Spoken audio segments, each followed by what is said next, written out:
Now, when you go into this true crime section of work, which I'm in, you meet people who are from both sides. Have you met anyone who you formerly put away who you now work with? Yeah. One of them contacted me not long ago through social Are you media. able to speak about that and say anything about that? Yeah, I'm not going to mention the name. Yeah. I don't think that's fair. But yeah, they approached me and they want to meet, and it's been really cordial. So you met And the person? no, they want to meet. We haven't Okay. yet, but we've exchanged messages and all that stuff. And at some point, if my commitments and allow, then we might just meet and talk about the old days, maybe.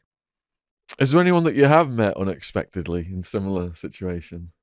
No, fortunately not. I mean, Okay. it's a long time ago now since I was operating undercover. And I would imagine that, people have moved on. One person that I operated against undercover and will remain nameless for the moment has gone on to have a very successful career, well known in the media, and they've come a long, long way from when they negotiated to sell me a parcel of heroin while they had a 9mm pistol down the back of their trousers.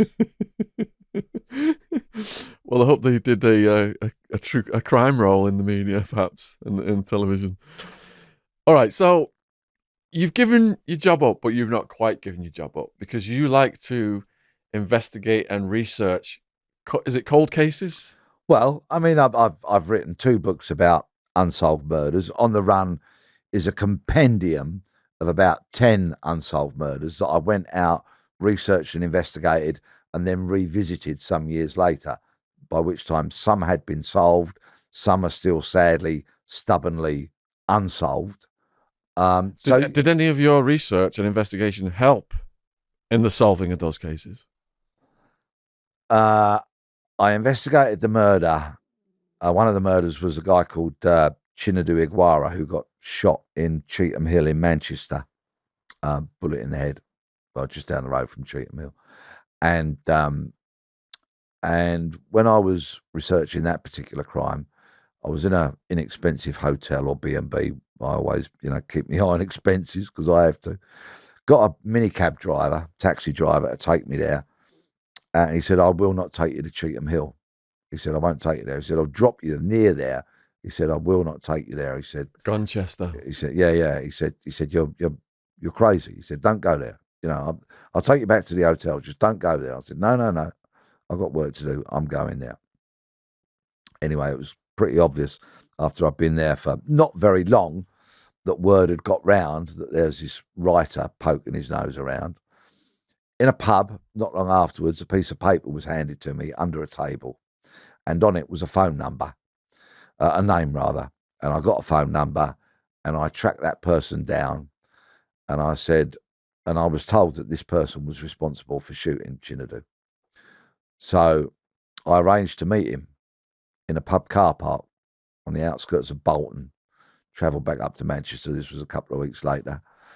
I pull into this pub car park. I'm on my own, right, to meet this person who I'm told is a cold-blooded executioner. I get out of the cab. He's there with another man of mystery wearing a dark suit and a man of very few words. Anyway, we get out. I have a chat with this man. And I said to him, you shot Chinadu, didn't you? And he laughed, right? Which I took as a yes. Okay. If justice is sometimes swift and natural, let's just say it's all in On the Run as to what actually happened to that man. Not very long afterwards. See, live by the sword and all that. Wow. So, yeah, I love going out there and immersing myself amongst a world that I'm familiar with. It's really been the only world I've known during my entire adult life, isn't it? Yeah. Crime, criminals and policing. Yeah. It's all I've really known. So, yeah, researching unsolved murders was a big, passionate thing of mine. So 2 books. My 3rd book, To Catch a Killer, is all about the murder of Alistair Wilson in Nairn, which is truly the most fascinating unsolved crime in the UK in the 21st century. What happened to Alistair? And who was it? Who was Alistair? 30-year-old banker, father of 2 young children, missed a kind of middle of the road, you might say. And yet he's gunned down on his front doorstep in a sort of gangland execution, assassination type crime, which is still unsolved over 16 years later. And it's riddled with mystery, that Which crime. part of the country? Nairn in Scotland. Nairn. In the Highlands, Nairn. Nairn. Nairn. Beautiful place. Beautiful place. I love the place. I've got a print of it hanging on the wall in my little box bedroom office at home. Wonderful place. Amazing people. Fascinating crime, which is now the subject of many podcasts and all of that. But if you want all the original new stuff that's been found, have a look at my book, please, To Catch a Killer. And one day I hope Alistair's murderer will be identified and brought to book. But so around about this time, or a bit before when I'm doing that, I get a phone call from a TV company. Will I go and have a meeting with them? They've got this idea on a piece of paper, which they're seeing if they can make work. And essentially it was like, can you film a manhunt? Right? So they interview me, do a little taster tape on camera, ask me some questions. And out of that was born a very successful ongoing TV show on Channel 4 called Hunted, which has been, won awards, been hugely popular. And I did 6 series of Hunted, 4 of the main show. And then they started doing a celebrity version. And I did 2 of the celebrity Hunted. That obviously made my profile much higher because I was being on the telly. So what happens in Hunted? Members of the public pretend to be fugitives and they go on the run. And I was chief of the team of investigators that had to track them down and find them. I think I've seen some clips from this. Yeah. That's where I know you from. Yeah. Yeah. Because there's like a command center. That's it. And you're like mouthing off, like we're gonna, yeah. Mouthing off. I'm giving cogent, coherent instructions. I'll have you know. Right? All right, mouthing off. That was compelling. Yeah. So, it was. Yeah. So it's still going. I think they're going to film another series this year. But it was interesting to see how some of them, like how the techniques they employed. Like there was the one who was the grey man, and he was just walking around the fields. But then there's the woman who was just going to the pub and getting drunk, and they got her in no time. And it's good fun. It's good fun show. But they've got to go to an ATM, haven't they, to get some money? There are clearly and rules. That puts them back in the. Yeah, there's rules that apply to the fugitives, but as I always said to my team, I'm not interested in their rules, and we are not trying to find out the rules as they apply to them. If you do that, I will construe that as cheating, and you'll be out the door. You did have a very commanding. You do have a very commanding presence in that show. It struck me. Yeah. Yeah. So that was fun. Raised my profile. Are you not doing any more series of that? No, I left in 2019. Did someone take your role, or did they stop?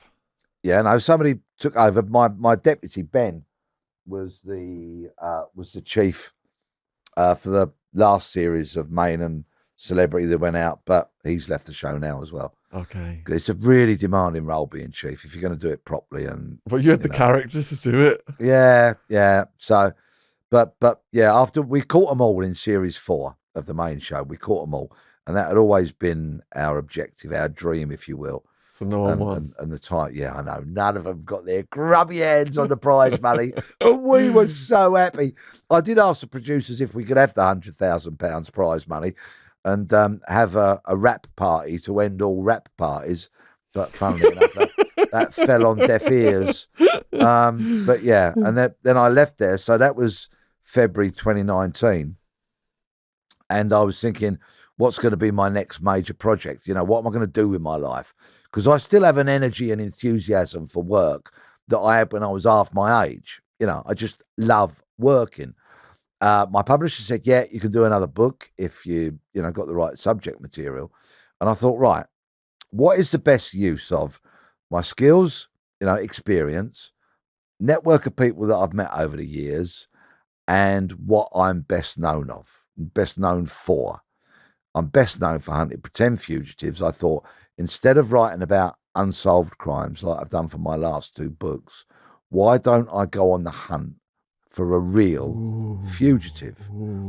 And of course, they do not come any more wanted, in my opinion, than 6'6", 40-year-old Liverpudlian Mr. Kevin Parle.